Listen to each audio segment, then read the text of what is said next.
"Hey, where'd you get this wrench?" He held it up, scorched and dirty, but one code still visible. Echo 9, 7841B. She looked like any other mechanic. But what secret code etched on her tool revealed her true identity? This is a story you won't believe. A simple wrench, a hidden code, and a past that will shock you to the core. Discover the truth behind the seemingly ordinary mechanic in this mind-blowing revelation. Ever feel underestimated? This mechanic faced it every day until a hidden code revealed her incredible secret. Find out how she turned the tables and proved everyone wrong. You're watching Veteran Biker, and we know you're here. Drop a 1 if you're new, or 2 if you've been with us. And don't forget to like and subscribe for more stories that were never meant to surface. Red Line Repair Depot. A place where the air itself seemed to vibrate with the relentless energy of industry. Here the symphony was of grinding gears, the metallic echo of hammers, and the steady, powerful hum of colossal machines at work.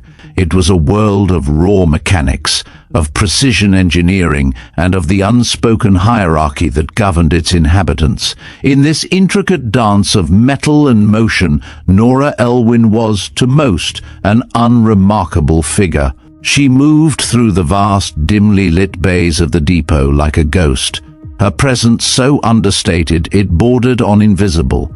They called her a mechanic, a simple cog in the relentless turning mechanism of the facility. Yet, to those who truly paid attention, which were few, there was an almost unsettling efficiency to her every movement, a quiet mastery that spoke of depths unseen. She was 36. Though the subtle lines around her sharp, dark eyes and the determined set of her jaw hinted at a life lived with an intensity that belied her quiet demeanor.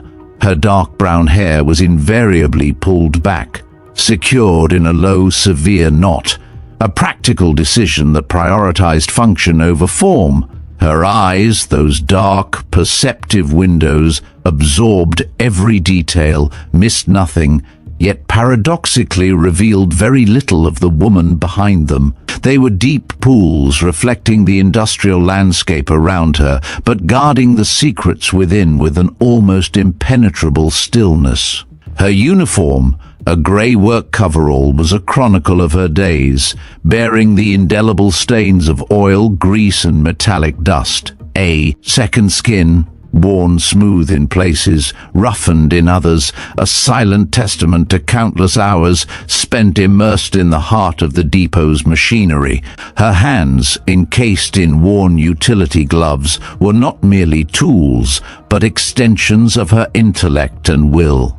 They were capable of delicate, intricate adjustments that required surgical precision, and yet possessed the raw strength to wrench recalcitrant parts into submission. Quiet she was to an almost unnatural degree. Conversation for Nora was an unnecessary expenditure of energy, a distraction from the complex, evolving puzzles that failing systems presented. Her competence was not a performance, it was an innate state of being, a silent, unwavering hum of expertise. She did not seek the limelight. In fact, she actively recoiled from it, finding solace and a peculiar kind of safety in the anonymity that her quiet efficiency afforded her. This particular shift, like so many others before it, had unfolded with the predictable rhythm of routine. Diagnostics flowed into minor calibrations, and then into the endless cycle of preventative maintenance, ensuring the fleet of industrial workhorses remained operational. But then, a subtle shift in the background hum began to assert itself. A low, rhythmic thrumming started to build, a vibration emanating from the very concrete floor of the depot, growing in intensity. It was a precursor, a subtle warning that the equilibrium was about to be shattered, and then, the alarm, not the ear-splitting shriek of a fire drill, but a deep, resonant klaxon, an insistent, guttural warning that pulsed through the vast space, vibrating in one's very bones. The main hydraulic pressure manifold in Sector 7, a critical artery of the depot's operation, was failing rapidly. Panic, in an environment as tightly controlled as Redline, was not just chaotic, it was a luxury the system could ill afford. Most mechanics, caught in the sudden shift from routine to crisis, reacted with a practiced urgency, a flurry of shouted commands and hurried, almost desperate movements. But Nora moved differently. Her steps remained measured, her gaze unwavering as she navigated the sudden onset of chaos. She didn't need to ask questions, didn't need to consult a supervisor. The system's pained groan, the rapid climb of the pressure gauge on the auxiliary monitor she passed, the subtle, high-frequency whine beginning to emanate from the affected sector, all of it coalesced into a complete diagnostic picture in her mind. She knew the schematics of that main manifold as intimately as she knew the rhythm of her own breath. She understood its strengths, but more importantly, its inherent vulnerabilities, the stress points where accumulated wear and tear would inevitably manifest. The pressure was spiking now. Alarms on various consoles flashed red, indicating critical levels. A full system shutdown was no longer a distant possibility, it was an imminent threat. Or, far worse, a catastrophic rupture, an explosion of superheated fluid and shrapnel that could reduce an entire section of the depot to twisted, useless metal and gravely endanger any lives in its vicinity. Standard protocols, the meticulously designed automated safeties, were clearly failing, overwhelmed, or perhaps even overridden by the sheer relentless force of the malfunction. Other mechanics, their faces already streaked with sweat and grime, their expressions etched with a mixture of urgency and fear, fumbled with their tools, their voices strained as they barked commands into their comms, but the system remained stubbornly unresponsive. It was a runaway freight train gathering momentum, heading for an inevitable destructive collision. A sharp metallic crack echoed through the space, like a giant pipe straining to burst. Nora didn't hesitate. There was no internal debate, no moment of indecision. Her right hand, almost a reflex, reached for her utility belt, her fingers instinctively closing around the familiar, cool steel of her own wrench. It wasn't one of the depot's standard issue tools, not part of the common inventory. It was heavier, older, its balance unique, its handle worn smooth in places where her palm had repeatedly gripped it, rough in others where the metal had been scarred by time and hard use. It was a tool that carried history in its very weight. She moved with an almost preternatural grace, a fluid economy of motion, slipping effortlessly past her panicked colleagues, ignoring their startled, momentary glances. Her path was clear, direct. She knew exactly where to go. A small access panel near the base of the manifold, a manual bypass valve often overlooked, rarely used, a contingency for the most extreme of emergencies. She knelt, her movements economical, precise, her focus absolute. With a swift, powerful twist, she applied the wrench to the hidden bypass valve. The moment her strength turned the ancient mechanism, the air around her filled with a violent, deafening hiss. Superheated hydraulic fluid, under immense destructive pressure, began to bleed off, roaring like a caged beast suddenly set free. The pressure gauge, which had been stubbornly climbing, began to drop with shocking, almost miraculous speed. The entire system shuddered, groaned, as if in relief, then began its slow, deliberate process of stabilization. The klaxon, which had seemed to tear at the very fabric of the building, slowly wound down, its piercing urgency fading into a series of relieved, intermittent beeps. A collective, palpable sigh of relief swept through the depot. Heads turned, eyes searching through the dissipating steam and the receding chaos, seeking the source of the swift, decisive action.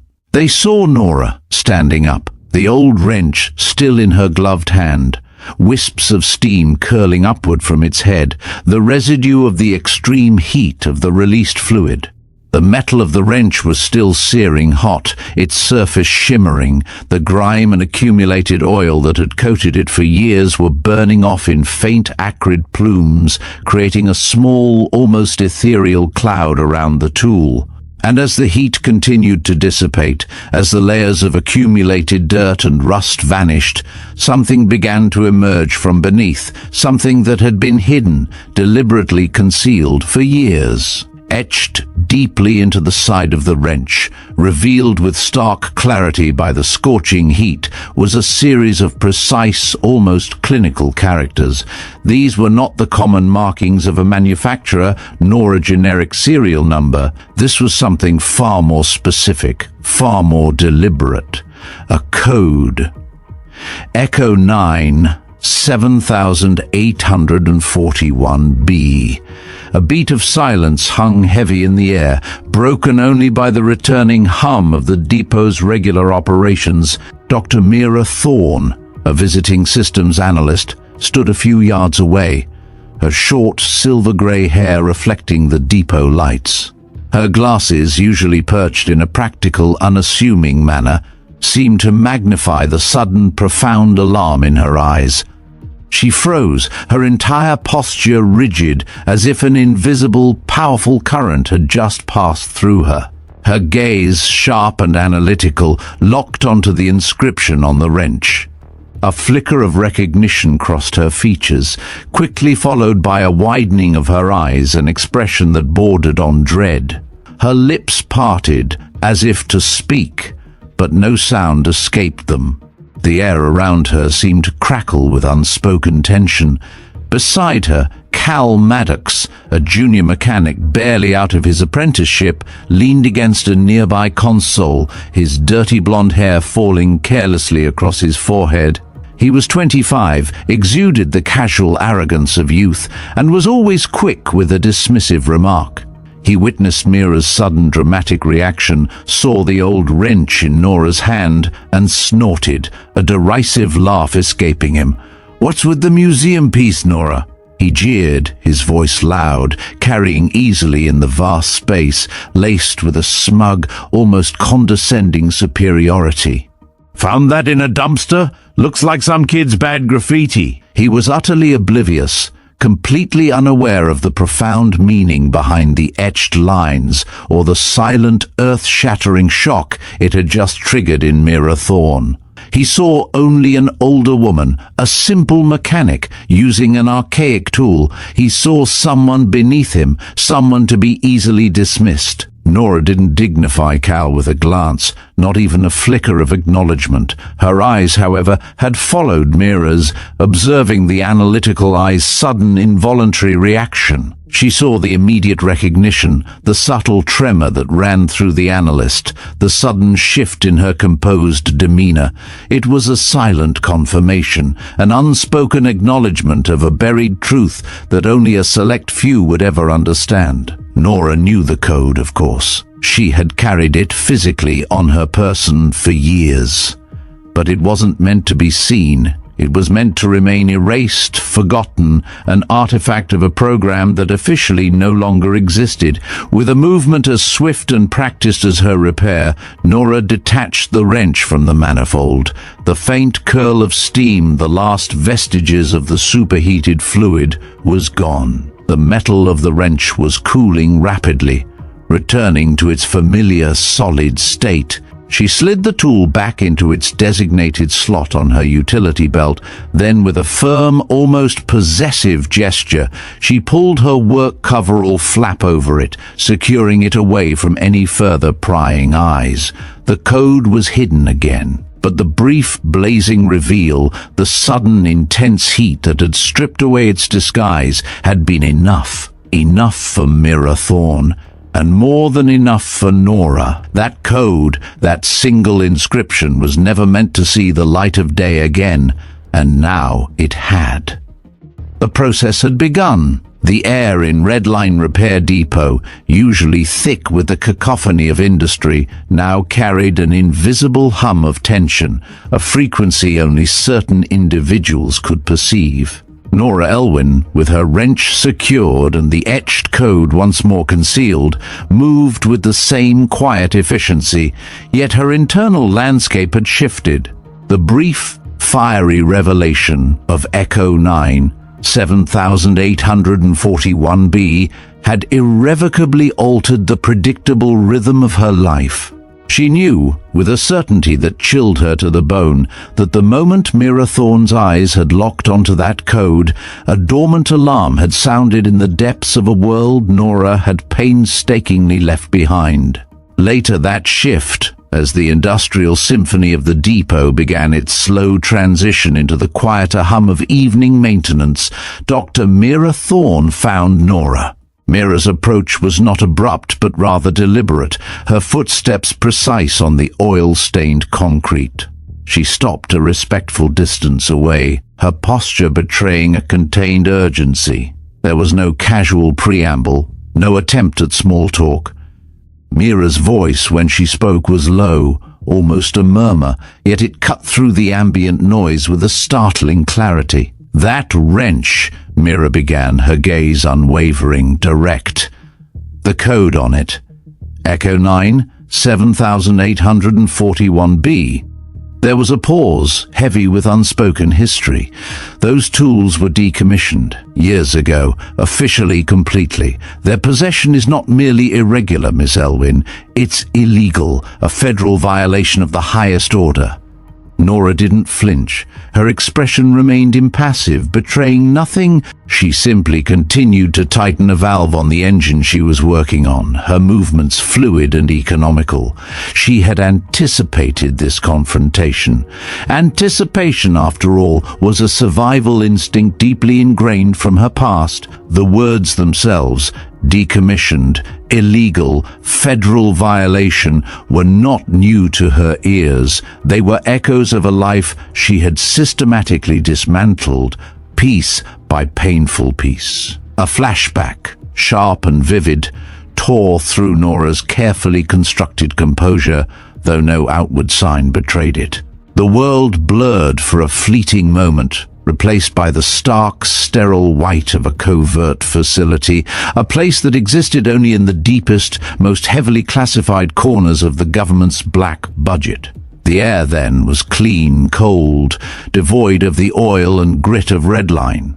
Her hands then were not gloved in worn utility leather, but in pristine white synthetic material, manipulating interfaces far more complex than any hydraulic manifold. She was younger then, leaner perhaps, but with the same sharp dark eyes, though then they held a restless, almost burning intensity. Nora had been part of Echo 9, a covert override unit, an elite team of tactical engineers. Their mission had been to design, implement, and, if necessary, disable critical infrastructure systems across national and international networks. They were the ultimate failsafe, the ghost key, capable of unlocking or locking down anything. The wrench, Tool 7841b, was not just a tool.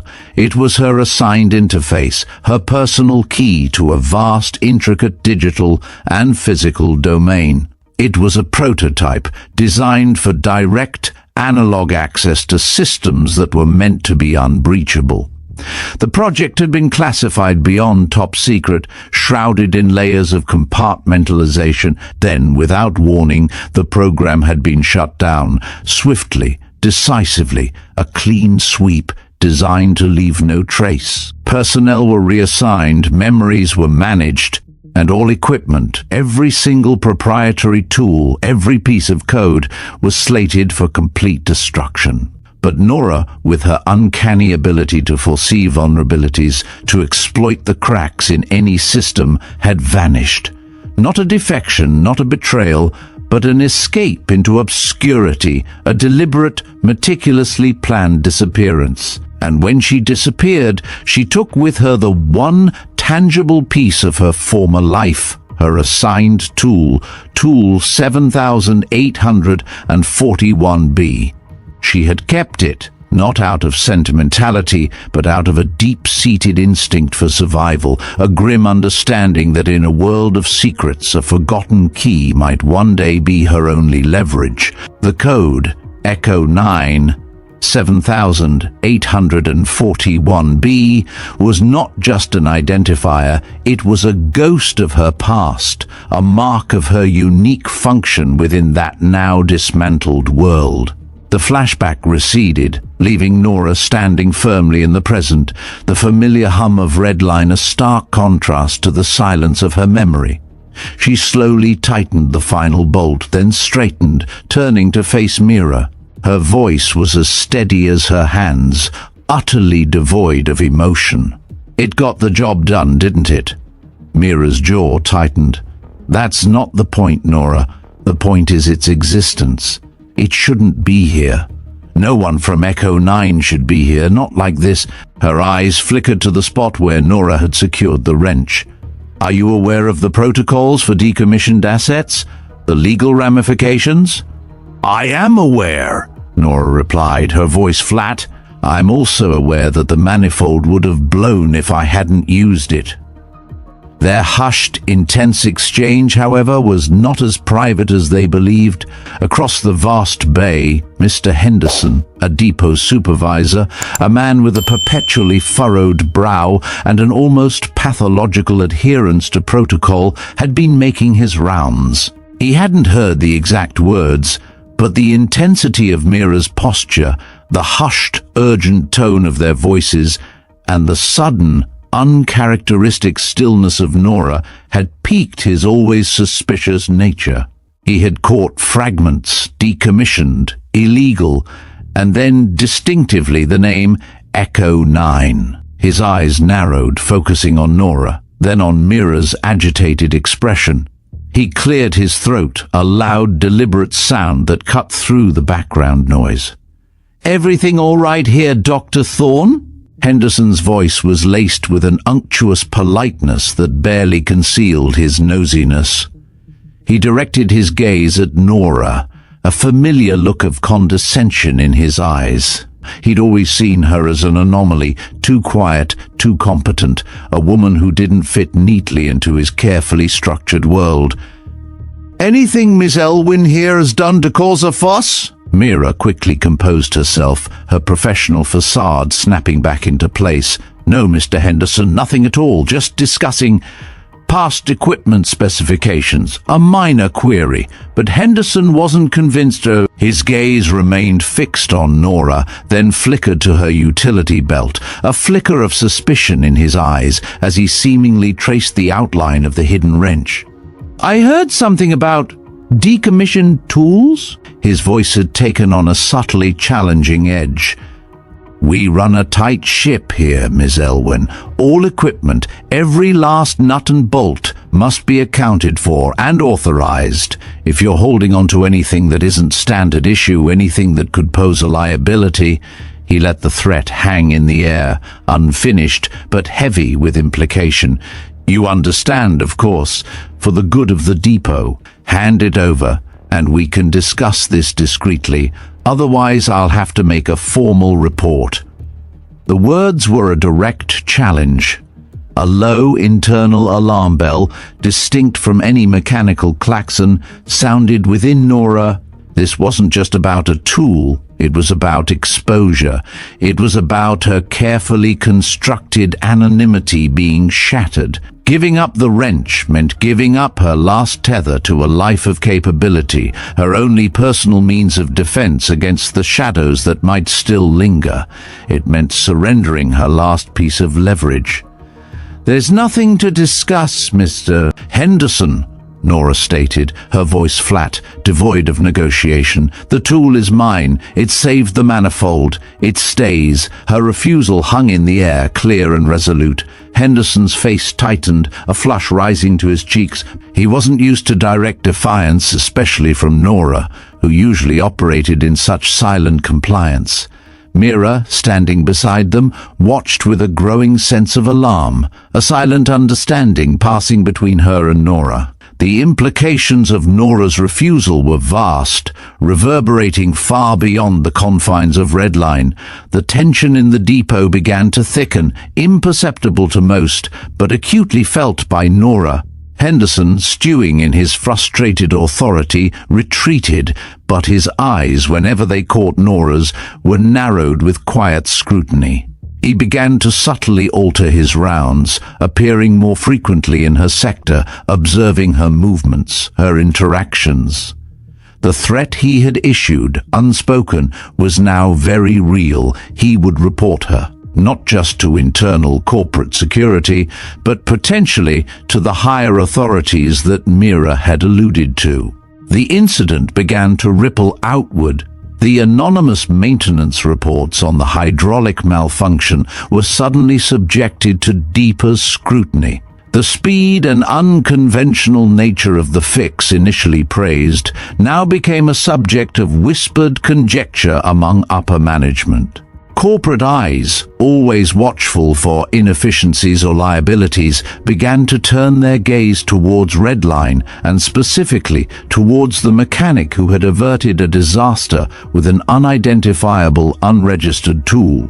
But it wasn't just corporate eyes. Mira Thorne, with her background in decommissioned military projects, understood the true gravity of Echo 9. She knew the kind of entities that had once overseen such programs, and she knew their ruthless efficiency in maintaining secrecy.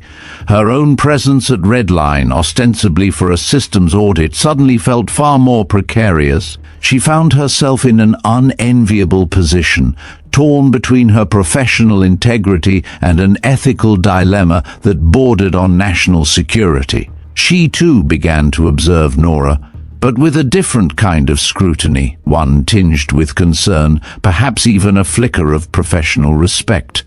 Nora felt the shift. It was subtle, like a change in air pressure before a storm. The casual interactions from colleagues became slightly strained. The glances from her supervisors lingered a fraction too long. The silence around her, once a sanctuary, now felt watchful. The weight of the world she had escaped, the classified shadows she had fled, seemed to press in on her once more.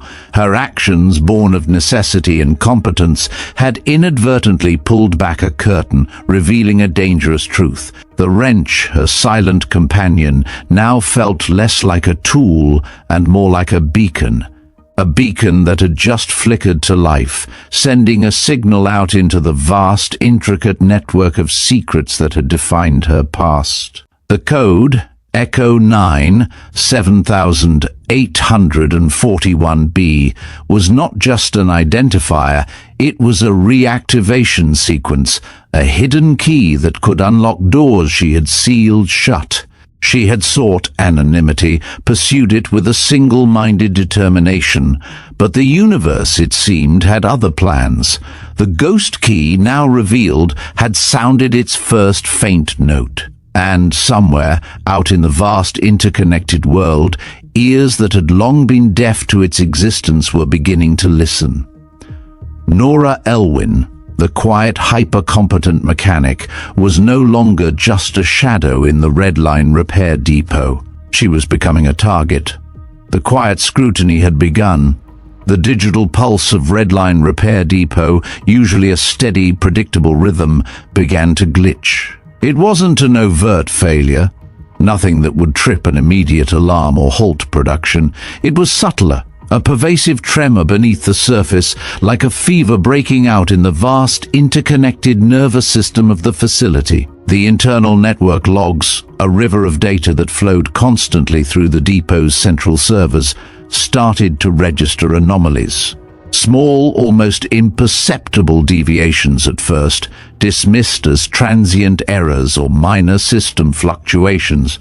But then they began to coalesce, to form a pattern. a repeating string of characters, an insistent whisper in the digital background. Operator 7841B interface detected. This wasn't a common error code. It wasn't even a recognized identifier within Redline's proprietary system. It was foreign, an intrusion, a phantom signal. The IT department, a small team usually preoccupied with password resets and printer jams, found themselves staring at screens full of data they couldn't reconcile. The string would appear, then vanish, only to re-emerge hours later, originating from various nodes within the depot, seemingly at random. It was as if a ghost was attempting to log in, leaving behind a digital breadcrumb trail that led nowhere, yet everywhere. Nora felt the pressure building, not from the system but from the unseen eyes. Henderson's scrutiny had intensified, a constant low-level hum of suspicion. He made a point of crossing her path, of pausing near her workstation, his gaze pointedly lingering on her utility belt. She felt the subtle shift in the depot's atmosphere, the new, unsettling quiet whenever she entered a common area. Whispers, she knew, followed her like shadows. Corporate inquiries had indeed begun, filtering down from the higher echelons, questions about the unconventional repair and the unregistered tool. The incident had opened a door, and now curious, wary eyes were peering through. Dr. Mira Thorne was less discreet. Her concern was palpable, her glances towards Nora less about suspicion and more about a shared, dangerous understanding. Mira cornered her in the auxiliary break room, away from the ever-present hum of machinery. Her voice was hushed, urgent. "The network logs, Nora. Are you seeing them? The operator 7841B string. It's escalating. It's tracing. Your wrench, it's not just a tool, is it? It's a transceiver, a beacon, and it's pinging. Someone is listening." Nora simply nodded. She had seen the logs, her own private monitoring software, a custom build she ran on an ancient off-grid laptop hidden in her small Spartan apartment, had already alerted her. The depot's network was merely a reflection of a larger, more intricate web. The wrench wasn't just pinging within Redline's localized network, it was reaching further, far further. That evening, after her shift, instead of heading home, Nora drove her battered pickup truck to a remote, abandoned industrial park on the outskirts of the city. The sky was a bruised purple, the last vestiges of twilight fading into the encroaching darkness. Rain, thin and cold, began to fall, slicking the cracked asphalt. She pulled her truck into the deeper shadows of a dilapidated warehouse, its windows long since shattered.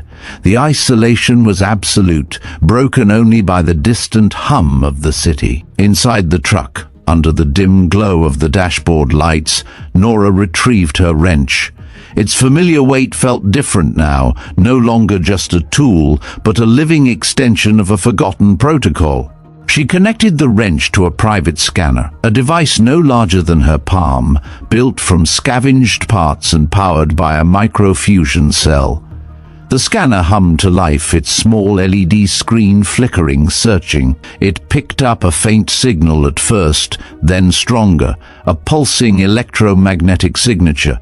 It was not coming from Redline.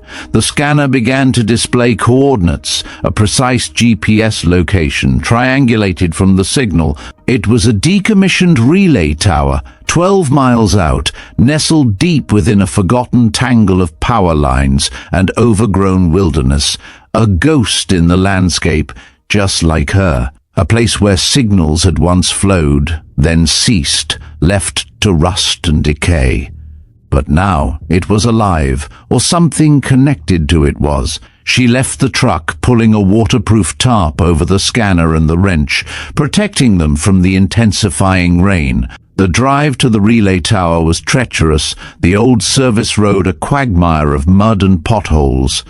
She arrived an hour later, the rain now a relentless drumming on the truck's roof. The tower loomed out of the darkness, a skeletal structure of rusted steel reaching defiantly into the stormy sky, its purpose long forgotten by the modern world. Leaving the truck a quarter-mile away, Nora proceeded on foot, equipped with a heavy-duty flashlight and a compact toolkit.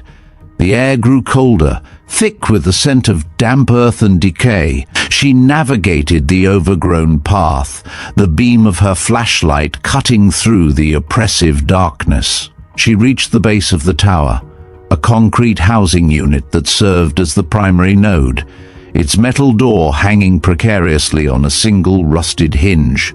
Inside, it was a cavern of forgotten technology, dusty consoles and defunct blinking lights, all coated in a fine layer of grime. But in the center of the main console, where the primary relay controls once stood, there was a single, old, analog port. It looked like a relic from a bygone era, incongruous with the advanced digital systems that now dominated the world. It was exactly what she had expected. Echo 9 systems had always had these analog backdoors designed for direct, untraceable access when all other digital paths were compromised. Nora unzipped her coverall, retrieved the wrench, its code now cold and hidden once more. Her fingers, steady and precise, traced the contours of the port. It was an exact fit. She pushed the wrench in, the resistance slight, a click echoing in the silent space as it seated firmly. The moment it connected, the single dusty screen on the console flickered. Then, with a sudden surge of power, it bloomed to life, a stark green text illuminating the darkness. The words burned into the space Echo 9 active node found. Reactivation sequence open. A cold dread seeped into Nora's bones. This wasn't just a ping, this was an invitation, an activation. The tool wasn't just sending a signal, it was responding. It was initiating a handshake with a system that should have been offline for decades. She hadn't just exposed the code, she had unwittingly begun to reawaken the dormant network. Her eyes scanned the screen, searching for more information, for an explanation. The words remained, stark and unchanging. Then a new line of text began to scroll rapidly across the bottom of the screen. Not system data, not protocol. This was a message. You exposed the code. Now we're both liabilities. The words materialized with chilling speed, sharp and accusatory. They were typed, not generated by a system, but by an operator. Someone was connected. Someone had been watching. Someone had been listening to the wrench's reawakened signal. And they knew. They knew about her. They knew about the code. The anonymous third party was no longer anonymous. They were here, now, digitally connected to this same forgotten node.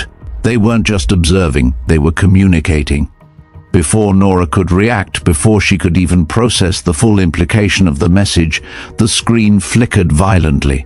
The text dissolved into a chaotic scramble of pixels. Then, with a definitive snap sound, the screen went black. The power to the entire node was cut, the connection severed. The signal, which had finally screamed back to life, was abruptly silenced. The darkness in the relay tower was absolute, thicker than before, the only sound the persistent drumming of the rain against the metal structure. Nora stood there, wrench still firmly in the defunct port, the cold steel a sudden weight in her hand.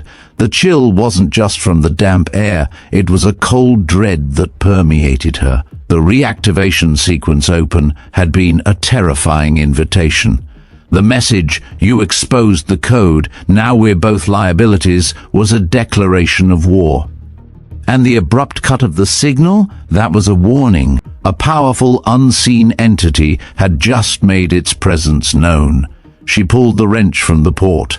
The screen remained dark. The humming silence had returned.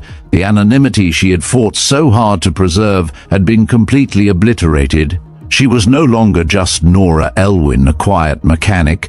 She was Operator 7841B, a liability, identified and exposed. The simple act of using her old wrench had not just saved a manifold, it had inadvertently triggered a reawakening, pulled her back into a world she had desperately tried to escape and drawn the attention of forces that operated in the deep, unlit corners of power. The signal they buried had woken up, and now whoever had buried it knew she was alive. The silence that followed the abrupt cut of the signal at the relay tower was more profound than any noise. It pressed in on Nora, a heavy shroud. The rain still drummed relentlessly on the corrugated metal roof of the abandoned station, but it sounded distant, a mere backdrop to the chaos unfolding in her mind. The message, stark and accusing, "You exposed the code. Now we're both liabilities," echoed in the cavernous space. The connection, the rapid cutoff, confirmed her deepest fears. The network, or at least a powerful faction tied to it, was not only dormant, it was alive, aware, and actively monitoring the re-emergence of Echo 9 signatures. She pulled the wrench from the dead port, its metallic surface now cool, inert. The green glow of the screen, the chilling activation message, had vanished, leaving only a blank, dusty rectangle. The tower, a relic of forgotten communication, had briefly flickered back to life, a conduit for a truth that should have remained buried. Now it was just a dark, empty shell once more. Nora retraced her steps through the mud and driving rain, the walk back to her truck a blur of grim determination. Her mind raced, sifting through possibilities, threats and countermeasures. She was no longer just dealing with Henderson's petty scrutiny or corporate inquiries. She had inadvertently nudged a sleeping giant, and it had blinked, acknowledging her presence. The question wasn't if they would come for her, but when and how. The next morning, Redline Repair Depot buzzed with an unusual undercurrent of urgency. News had spread like wildfire through the industry grapevine. A grounded freighter, the Odyssey Dawn, had arrived at the adjacent cargo bay. Not just grounded, but completely locked down. Its core system, a highly advanced proprietary drive matrix, had gone into an unbreachable security lockdown while still in transit. No crew could override it. No system architect could penetrate its defenses. It was a multi-million-dollar vessel, paralyzed, a colossal piece of advanced machinery rendered inert by an invisible digital cage. The freighter was a behemoth, its hull stretching for hundreds of feet, dwarfing the surrounding cranes and transport vehicles. Its main access hatch was sealed, unyielding. Engineers from the freighter's manufacturer, a global conglomerate with an iron grip on advanced transport technology, had flown in on a private jet. Their faces were grim, etched with frustration. They tried everything: direct system reboots, emergency access codes, even remote attempts to patch in through satellite links. All failed. The system remained a black box, impenetrable. Any attempt to force access would risk catastrophic damage to the sensitive drive, turning a repair job into a salvage operation. Nora watched from a distance, her gaze calculating. She observed the engineers, their frantic energy, their growing desperation. They were trying to break in through the front door, through the primary digital interfaces. But Echo 9 protocols, she remembered, were designed precisely for situations like this: deep, systemic failures, unbreachable digital lockdowns where conventional methods were useless. Her wrench, Tool 7841B, was not just an override tool, it was a master key, designed to access the analog roots of even the most sophisticated systems, bypassing all digital firewalls and security protocols. It was a backdoor to the Foundation. Mirathorn appeared beside her, her expression somber. "It's a complete shutdown, Nora. They've tried everything. It's an internal deadlock. a hard-coded anomaly. Something's protecting itself from external access. She paused, then her voice dropped to a near whisper. Do you think? Nora didn't answer immediately. Her eyes were fixed on the freighter, on the almost imperceptible seams of its colossal structure. There's always a back door, Mira, she finally said, her voice quiet, almost to herself. Always a way to the core. She knew where it would be.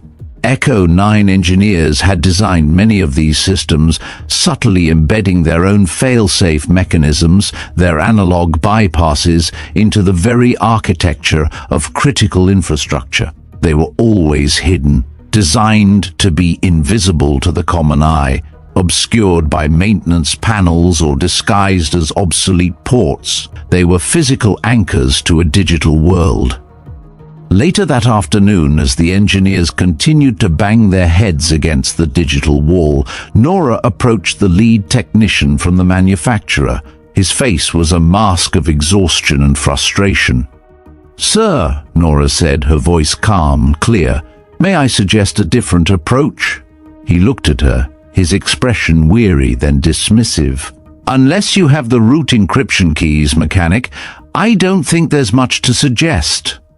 His tone conveyed he had no patience for a common depot worker. The core system's lockdown isn't a digital encryption issue, Nora countered, undeterred. It's a foundational lock, an analog failsafe triggered by a systemic anomaly. You won't break it digitally, you need to access the buried port. He scoffed. Buried port? There's no such thing. We designed this system from the ground up under the auxiliary coolant manifold, section Gamma 7, Nora stated, her words precise, unwavering. There's a maintenance panel secured with 4 high-torque bolts. Behind it, you'll find a single unmarked analog port. It looks like a diagnostic port from a pre-digital era. The lead technician stared at her, a flicker of something in his eyes, disbelief battling with a desperate curiosity. He exchanged a glance with his team. They had exhausted all other options. Show me, he finally conceded, his voice grudging. Nora led them to the indicated section of the freighter. It was indeed an obscure panel, tucked away, almost purposefully disguised. Her hands, nimble and strong, worked quickly, removing the bolts. Behind the panel, true to her word, was the archaic-looking port, nestled amidst a tangle of modern fiber optics and microcircuitry. It was a stark anomaly, a piece of an earlier world hidden within the cutting edge. The engineers looked at it, confused. What is it? One asked. It's not in any of our schematics. It's an Echo 9 protocol access port, Nora stated, her voice devoid of triumph, merely stating a fact. She unclipped her wrench. Tool 7841B. The code remained hidden beneath her coverall. The lead technician's eyes widened slightly as she produced the unique tool. He recognized the type, if not the specific markings. Echo 9 was a whispered legend in certain circles, a ghost program whose engineers were rumored to have designed certain foundational elements of various industrial systems before their dissolution. But he had never seen an actual tool, nor believed they still existed. You're going to try to plug that in? He asked, incredulous. It's not plugging in, Nora corrected him, her voice calm. It's providing the system with a direct analog key. This tool was designed for this, to bypass all layers and access the core. With no further hesitation, Nora inserted the wrench into the buried analog port. It slid in with a satisfying click, a perfect fit. The moment it seated, a low resonant thrum emanated from the freighter's core, not a malfunction, but a profound, almost sentient response. A network of internal lights, previously dark, flickered to life across the freighter's massive frame. On the primary diagnostic screens, which had been stubbornly black, lines of green text began to scroll, rapidly populating the displays. Access granted, protocol Echo 9, The words shone brightly, clear and undeniable. The freighter's core system, which had resisted every digital assault, every conventional attempt at access, had yielded instantly to the physical analog key of tool 7841B. Engineers gasped, their faces a mixture of awe and bewilderment. The lockdown was broken. Complete access was restored. But Nora wasn't looking at the celebrating engineers. Her gaze was fixed on a small secondary monitor within the newly activated system. It wasn't displaying access logs for the freighter. It was displaying a different kind of data. System logs, her internal monitoring software, activated by the wrench's deep system integration, was now showing a beacon. A powerful outgoing signal transmitted the moment access granted had appeared. The wrench had not just unlocked the freighter, it had simultaneously triggered a beacon to a hidden server. An Echo 9 server, not the abandoned relay tower, but a live operational server, one that had been listening, waiting for its proprietary key. The tool still had clearance. More than clearance, it had activated a pre-programmed directive, and now she was traceable. Not just by a shadowy third party, but by a legitimate active Echo 9 network. Her act of competence, of saving the Odyssey Dawn, had been a trap. A brilliant, insidious trap. The tool, her only leverage, had just turned into a homing beacon. Her cover, already compromised, was now irrevocably blown. The price of saving the freighter was her anonymity, and the price of being found, Nora knew, was often far higher. The game had just escalated dramatically. The successful unlocking of the Odyssey Dawn sent ripples of relief and quiet astonishment through Redline Repair Depot, and indeed through the entire corporate structure of the freighter's manufacturer. Nora Elwyn, the quiet mechanic, was suddenly elevated from an obscure anomaly to an improbable savior. The engineers, previously dismissive, now regarded her with a mixture of professional awe and thinly veiled suspicion. They couldn't explain how she knew about the buried port, or what archaic tool she possessed that bypassed their state-of-the-art security. Their official reports would be meticulously vague, omitting any mention of Echo 9% or 7841B, but the questions, the unspoken ones, hung heavy in the air. Nora, however, felt no triumph. The internal beacon, the one her wrench had activated the moment it connected to the freighter's core, hummed incessantly in her mind. It was a silent alarm, far more potent than any klaxon. The tool, her last vestige of operational freedom, had become a digital leash.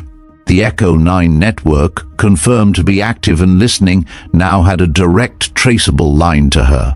The fleeting anonymity she had clung to for so long was irrevocably shattered. Days turned into a week. The Odyssey Dawn was back on schedule, its core system humming with restored efficiency. The corporate commendations, distant and impersonal, trickled down to Redline. Nora ignored them. Her routine remained outwardly unchanged, but every movement was now calculated, every glance assessed. She felt the tightening net, the invisible threads drawing closer. Henderson, the depot supervisor, had been unusually quiet since the Odyssey Dawn incident, his previous petty scrutiny replaced by a wary distance, as if he sensed she was now operating on a plane beyond his comprehension. The subtle shifts in the depot's atmosphere were mirrored by a growing quiet on the digital front. The operator 7841B interface detected logs had ceased. Not vanished entirely, but gone dormant, as if the unknown party that had sent the warning at the relay tower was now observing from a deeper, more patient vantage point. The silence was more unnerving than the pings. It was the quiet before the storm. The storm arrived on a Tuesday morning. It didn't come with flashing lights or sirens. It arrived in a polished black sedan, so out of place amidst the grime and rust of Redline's industrial yard, it drew immediate, curious stares. From the rear seat emerged a man, tall and lean, with the unmistakable bearing of someone who had once commanded and still expected to be obeyed. His civilian wear, a meticulously tailored charcoal suit, only accentuated his sharp military demeanor. His silver hair was cut clean and precise, his face a study in controlled intensity. He moved with an almost predatory grace, his eyes cold and calculating, scanning the depot with an unnerving thoroughness. It was Colonel Harlan Druce, Ret. Nora knew him instantly. The recognition was a cold fist clenching in her stomach, but her expression remained unreadable. Druce was her former handler from Echo 9, a man whose reputation for ruthless efficiency and unwavering loyalty to the program was legendary. He had been the architect of its classified shutdown, the orchestrator of its eradication. His sudden appearance, years after his official retirement, could only mean one thing. The re-emergence of Echo 9's signature had brought him out of the shadows. Druce didn't bother with the main office. He didn't ask for a tour or a meeting with management. He moved with purpose, his steps taking him directly towards the section where Nora was working on a heavy-duty transport vehicle. He walked past bewildered mechanics and startled supervisors, his gaze locked on Nora. He stopped a few feet away, his presence casting a long, imposing shadow. Nora slowly straightened up from her work, wiping her gloved hands on a rag, her movements deliberate. Her eyes met his, a silent acknowledgement of their shared dangerous history. There was no warmth, no surprise, only a grim understanding. Elwyn, Druce stated, his voice low, a controlled baritone that carried an implicit authority. It was a voice that commanded obedience, a voice that had delivered life or death orders in sterile control rooms. It's been a long time. Colonel, Nora replied, her voice flat, betraying no emotion. The formality was deliberate, a boundary drawn between them. Druce's lips curved into a thin, humorless smile. Still playing the grease monkey, I see. A surprisingly effective cover, though I must admit I didn't expect you to resurface quite like this. He glanced around the depot, his gaze lingering on the Odyssey Dawn, which was still visible in the adjacent bay. The Odyssey Dawn debacle. Quite the feat. Rumors have a way of traveling even to retired officers. Nora remained silent, waiting. She knew this wasn't a social call. We never found tool 7841B, Elwyn, Druce continued, his voice dropping slightly, becoming more insidious, a snake coiling. It was the only piece of proprietary hardware unaccounted for after the Echo 9 dissolution. Every other interface, every single bit of code, every shred of data was purged, destroyed, or locked away in classified archives. Every single piece, save for one. Yours. It's been a persistent anomaly on our records, a loose end. His eyes sharpened, boring into her. You're holding a federal violation, Elwyn. Treason, some might call it. Unauthorized retention of classified government property. Nora met his gaze, unflinching. Her mind was already 3 steps ahead, running scenarios, calculating risks. She had anticipated this confrontation, perhaps not Druce himself, but certainly someone from his world. She had spent years preparing for the day her past finally caught up to her. Then why hasn't anyone stopped me? She asked, her voice quiet, almost a whisper. Yet it carried a cold, cutting edge.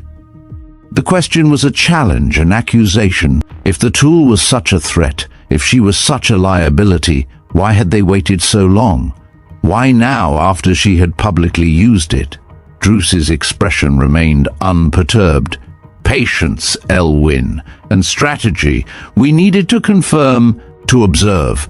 Your little display on the Odyssey Dawn confirmed everything. The tool is still fully operational, and you, Elwyn, are still the protocol, the active interface. You are the asset. He took a step closer, his voice dropping to a confidential murmur, though his eyes remained hard. Let's be clear. This isn't a friendly visit. I'm here under a corporate front, a security consultation for the freighter's manufacturer, but my true objective is singular: retrieve the asset and suppress any exposure. He paused, letting the words sink in. We have systems in place, Elwyn. Data trails that lead nowhere. We can make sure your little secret dies here. Quietly, no fuss, no scandal, just hand over the tool and agree to a reintegration into a more controlled environment. Your skills, after all, are too valuable to be wasted on repairing cargo haulers. Nora felt a surge of cold fury, but her face remained a mask. Reintegration? She scoffed softly. Into a cage? Under your thumb? You think I kept this tool, risked everything just to hand it back to the very people who tried to bury me? Drew sighed, a theatrical display of patience. Don't be foolish, Elwyn. There's no escaping this. Not anymore. The network is aware. Your signature, 7841B, has been flagged. You think your little stunt with the Odyssey Dawn went unnoticed by everyone else? There are others who would dissect you to understand how that tool still works, how it connects. We're offering you a choice, a managed return or a very public, very painful dismantling. We control the narrative, Elwyn. Always have, always will. You control nothing, Nora retorted, her voice gaining a steely edge. Not anymore. I'm prepared. I've had years to prepare for this exact conversation. Drew's eyes narrowed, a flicker of genuine surprise finally crossing his features. Prepared? For what?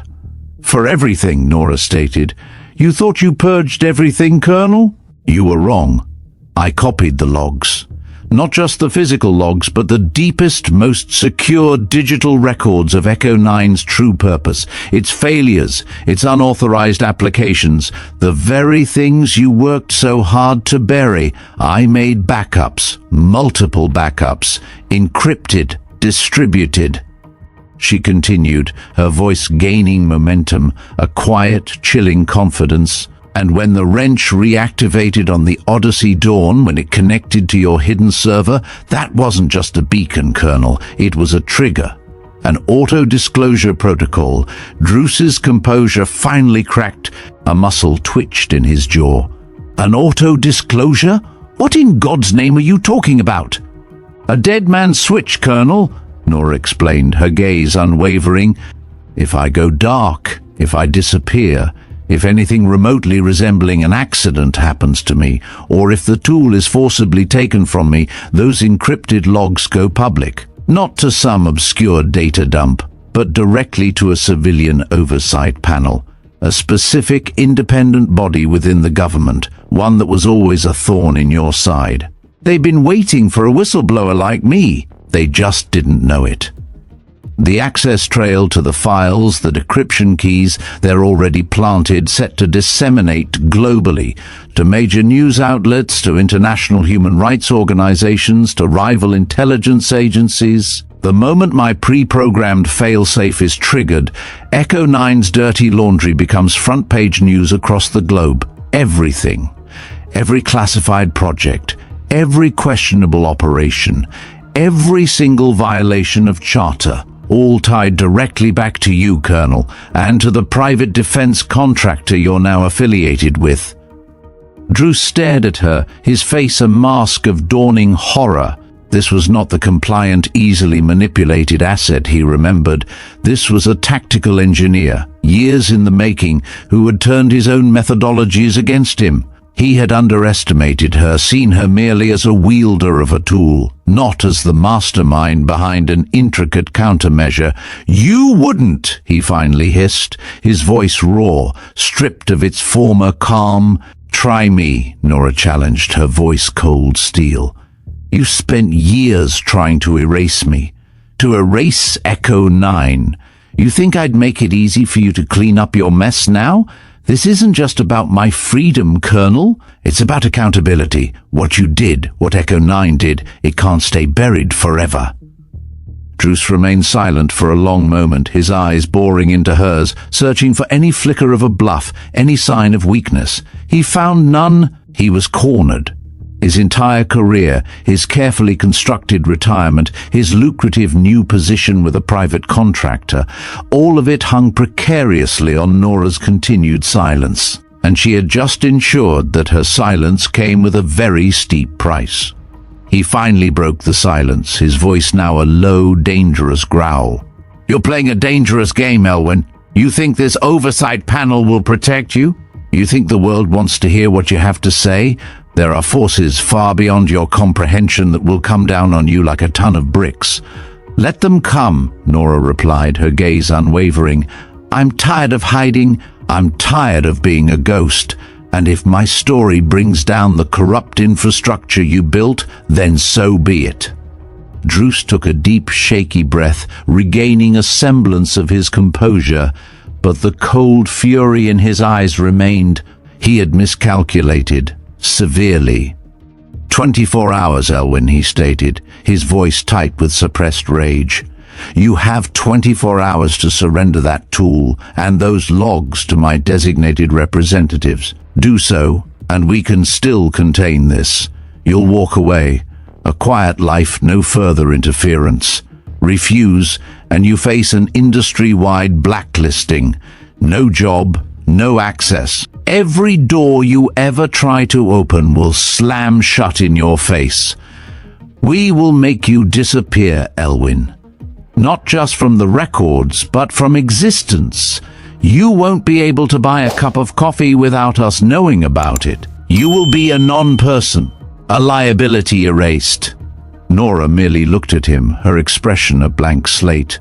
"My decision is already made, Colonel. You can try to blacklist me, but I'm not looking for another job in your world, and my existence is no longer up for negotiation."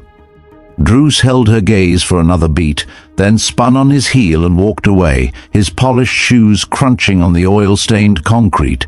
His departure was as sudden and authoritative as his arrival, leaving behind a lingering chill in the air. Nora watched him go, then slowly turned back to the transport vehicle, her hands reaching for her tools. The wrench, still secured beneath her coverall, felt different now, no longer a burden, no longer just a key to a forgotten past. It was a declaration, a symbol of defiance. She had laid her cards on the table. The game was no longer about hiding, it was about facing the very forces that had sought to erase her. The 24-hour ultimatum was not a threat, it was a countdown, and Nora Elwyn, the quiet mechanic, was finally ready to make her stand. The officer who came back had found more than an asset, he had found an adversary. The 24 hours that Colonel Harlan Druce had given Nora Elwyn were not a period of deliberation for her, but rather a final, meticulously orchestrated countdown. The silence that had descended upon Red Line Repair Depot after Druce's departure was thick with unspoken tension, a palpable quiet that seemed to cling to Nora wherever she went. Colleagues glanced at her with a new, fearful respect. Supervisors avoided her gaze, and even Henderson, the perpetually officious supervisor, kept a wide berth, as if she now carried a dangerous, infectious aura. The whispers had stopped. There was nothing left to whisper about. Nora had made her stand clear and undeniable, and everyone sensed the tectonic plates shifting beneath their feet. Nora spent those final hours not in frantic preparation, but in quiet finality. Her actions were precise, economical, reflecting the years she had spent anticipating this very moment. She meticulously organized her small personal locker, removing only what was essential: her worn work boots, her spare coveralls, a few faded personal items, all left behind, shedding the last vestiges of her identity as a Red Line mechanic. This was not a departure, it was an emancipation. She walked out of Red Line Repair Depot just as the first rays of dawn painted the sky a bruised purple, illuminating the sprawling industrial complex. The air was cool and crisp, carrying the familiar scent of oil and steel, now mingled with the subtle freedom. She wore a simple, dark jacket, practical trousers, and sturdy shoes. She carried no badge, no identification that tied her to the depot, to the corporate world, or to her former life. In her right hand she clutched a sleek black steel case, its surface unmarred, its contents a secret that weighed both heavily and liberatingly. In her left, a compact flash drive, small enough to vanish in her palm, yet containing a universe of buried truths. She didn't look back. There was nothing left for her there.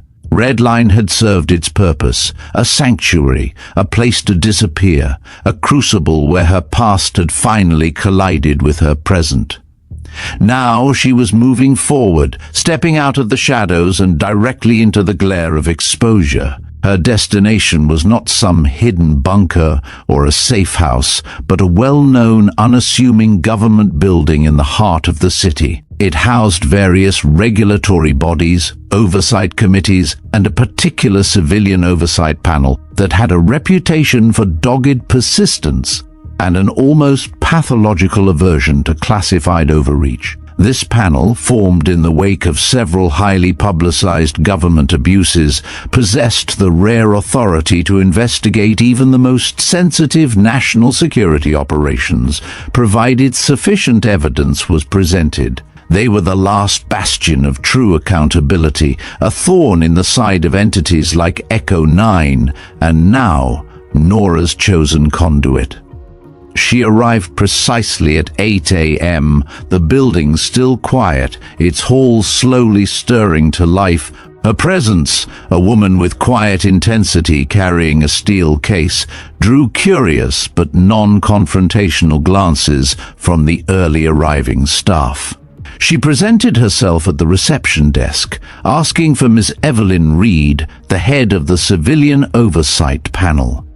Her appointment, made months ago through an encrypted, untraceable channel, was confirmed. Nora was led into a stark utilitarian conference room. The walls were bare, the table long and polished. Ms. Reed entered moments later, a woman in her late 50s, with shrewd, intelligent eyes and an air of quiet authority. She didn't offer a hand, merely gestured to a chair.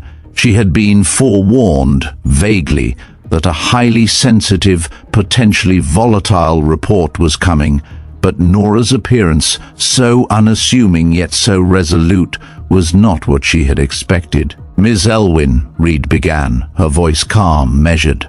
"You indicated you have information regarding a highly classified decommissioned program, and that this information is sensitive." Nora placed the steel case on the table, then the flash drive beside it. The soft click of the case latch seemed to echo in the quiet room. "More than sensitive, Ms. Reed. It's a truth that was meant to stay buried. A program called Echo 9 and a tool designated 7841B. She opened the steel case. Inside, nestled in custom-cut foam, lay the wrench. Its dull steel surface, marked by years of use, belied its true nature. She took it out, holding it briefly, its familiar weight a comfort. Then, with a practiced motion, she inserted it into a small, portable diagnostic port built into the case itself. A screen on the lid flickered to life, displaying a cascade of encrypted data, flashing codes, and a pulsing green light indicating an active, deep system connection.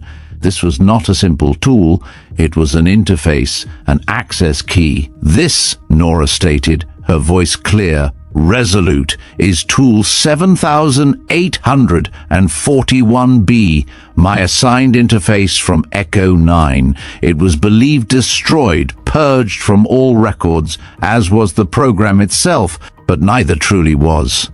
She slid the flash drive across the table to Miss Reed. "On this drive, you will find the full unredacted operational logs of Echo 9, every project, every protocol, every deviation classified beyond eyes only.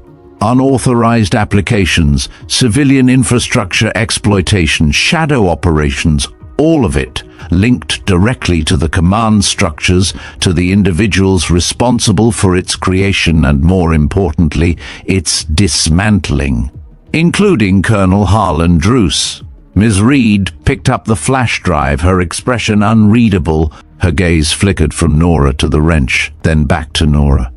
You understand the gravity of what you are alleging, Ms. Elwyn? This is not a trivial matter. This is unprecedented. I understand fully, Nora affirmed, her eyes meeting Reed's without a hint of fear. I was there. I was part of it. I was one of the tactical engineers who built those protocols, who used this tool. When Echo 9 was shut down, it wasn't a true dismantling, it was a strategic reprioritization.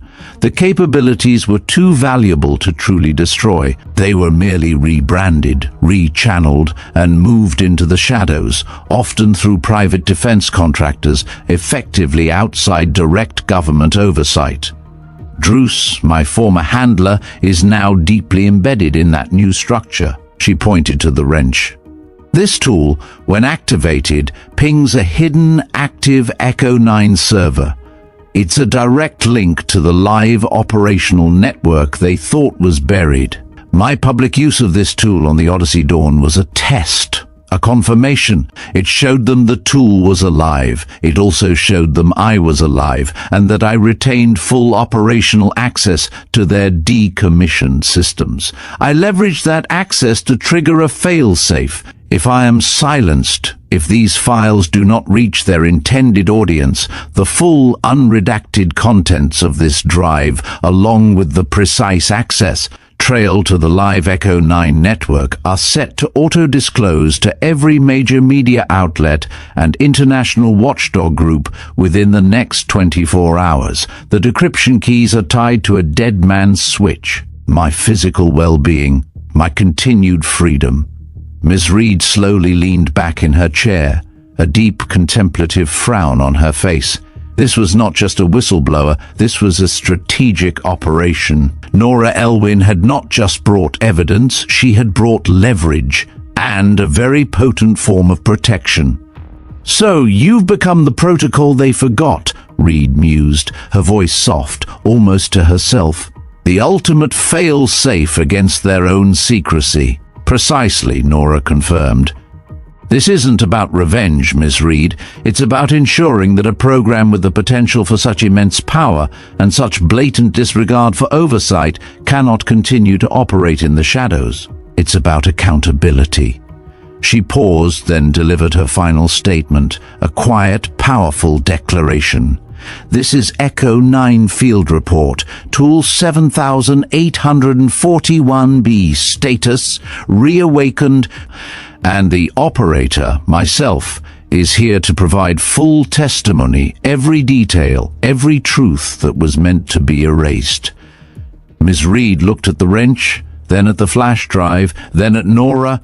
A flicker of something passed through her eyes. Respect, perhaps, or a grim determination. "All right, Miss Elwyn," she said, her voice firm, resolute. "We have a lot of work to do, and you, it seems, have a story to tell." Meanwhile, elsewhere, in a sterile, glass-walled office high above the city, Colonel Harlan Druce Rhett sat hunched over his desk, his face pale, a vein throbbing in his temple. The phone receiver was still clutched in his hand, though the line was dead.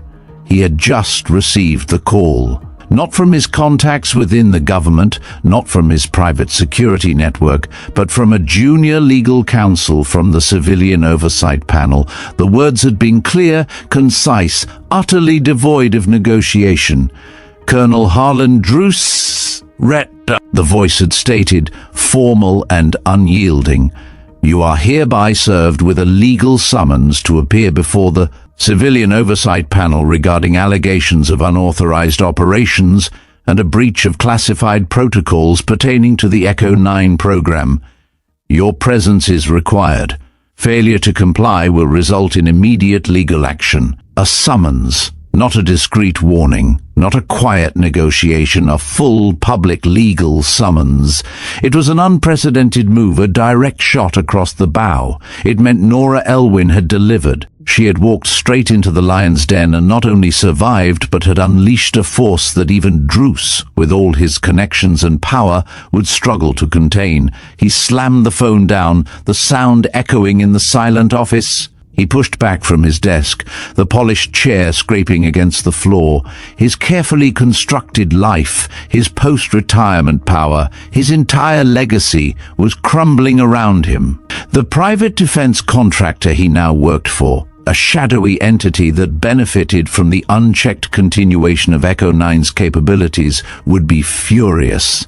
Their operations, their very existence, were now under threat of exposure. Druce paced the room, a caged animal. He had underestimated her. He had seen Nora Elwyn as a simple mechanic, a broken piece of a dismantled program. He had thought her competence was limited to physical repairs, her past easily controlled. He had dismissed her as a mere operator, a tool wielder. But he had been profoundly, catastrophically wrong. The wrench, Tool 7841B, was indeed powerful, but it was never about the tool. It was about the person wielding it. The real threat, the true protocol they had forgotten to account for, was Nora herself. Her memory, her precision, her unwavering moral compass, her tactical brilliance honed over years now turned against them. She wasn't just a former tactical engineer, she was a living, breathing, undecommissioned protocol. She remembered everything, and she had ensured that what she remembered, what she possessed, could not be silenced without bringing down the entire edifice of secrets. Nora Elwyn had not just been a witness to what was meant to be erased. She had become the living embodiment of that truth, the final undeniable proof that some secrets, no matter how deeply buried, will eventually, inevitably, find their way back to the light. The game was no longer in the shadows. It had moved into the public square. And Nora, the quiet mechanic they had dismissed, had just changed the rules forever. The hum of industry, the quiet clatter of wrenches, the unseen currents of power that flow beneath the surface of our world, these are the soundscapes of a story that cuts deep, a narrative not just about forgotten technology, but about the profound resilience of the human spirit. We've journeyed with Nora Elwyn, from the grime and overlooked routine of Redline Repair Depot to the stark, unforgiving battlefield of classified government secrets. We watched as a simple act of mechanical brilliance, using a tool that carried a code meant for oblivion, Echo 9 7841B, ripped open a past that refused to stay buried. Her story is a stark reminder that true power often lies not in the loudest voices or the grandest displays, but in the quiet, hyper-competent precision of individuals who understand the underlying mechanics of a system, whether it's an engine, a network, or the very architecture of truth itself. Nora was dismissed as a simple mechanic, her profound capabilities hidden beneath layers of grease and anonymity. She was underestimated by those who thought they held all the cards, by the very forces that had sought to erase her and the program she served. But her unwavering commitment to the truth, her meticulous preparation, and her courage to step out of the shadows revealed a purpose far greater than anyone could have imagined. The saga of Echo 9 and Tool 7841B is a testament to the fact that some secrets simply refuse to die. They linger, they resurface, and sometimes they demand to be heard. Nora's journey was not one of seeking fame or recognition, but of seeking accountability. She chose to wield her forgotten knowledge, not as a weapon of destruction, but as a scalpel to dissect the hidden layers of corruption and unchecked power. She transformed herself from an asset to be retrieved into a witness to be reckoned with, turning the very protocols designed to control her into her shield and her sword. In a world increasingly dominated by digital landscapes and complex, often opaque, systems of control, Nora Elwyn stands as a powerful symbol. She reminds us that understanding the analog roots, the physical connections, and the human element within these systems can be the ultimate form of leverage. Her ability to see beyond the surface, to identify the buried ports and the forgotten backdoors, allowed her to navigate a crisis that baffled even the brightest minds. And ultimately, it allowed her to expose a truth that many powerful entities desperately wanted to keep hidden. The Colonel Druce of the world, those who operate in the shadows, believing they can manipulate narratives and control destinies, often make a critical error. They underestimate the quiet ones. They underestimate the individuals who, by their very nature, absorb, analyze, and retain information with a precision that becomes their ultimate unforeseen strength. Nora was not just an operator, she was the protocol. Her mind, her memories, her tactical brilliance, these were the true undecommissioned assets. She was the failsafe they forgot to build a kill switch for. Her decision to bring the truth to a civilian oversight panel was a courageous act of faith in the very principles of transparency and accountability that powerful, covert programs seek to circumvent. It was a declaration that even the most deeply buried secrets can be brought to light, and that those who orchestrate such secrets can and will be held accountable. The legal summons delivered to Colonel Druce was not merely a piece of paper.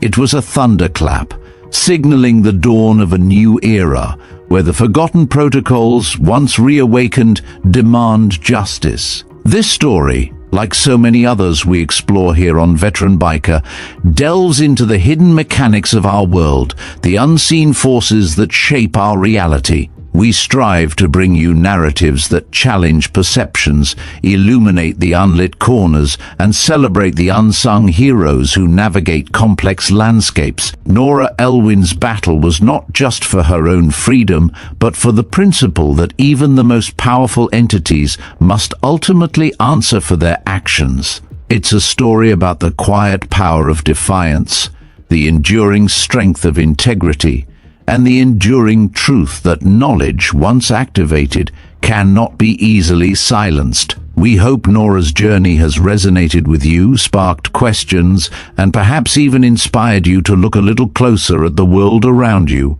What were your thoughts on Nora's ultimate decision? Did Druce get what he deserved? Share your insights and reactions in the comments section below. Your feedback fuels our engines and guides our future explorations. If you've enjoyed this deep dive into a world of hidden codes and unexpected heroes, please make sure to hit that like button and subscribe to Veteran Biker for more compelling stories that push the boundaries of what you think you know. And as always, remember to check out the other videos appearing on your screen now for more thrilling narratives from the edge of the known.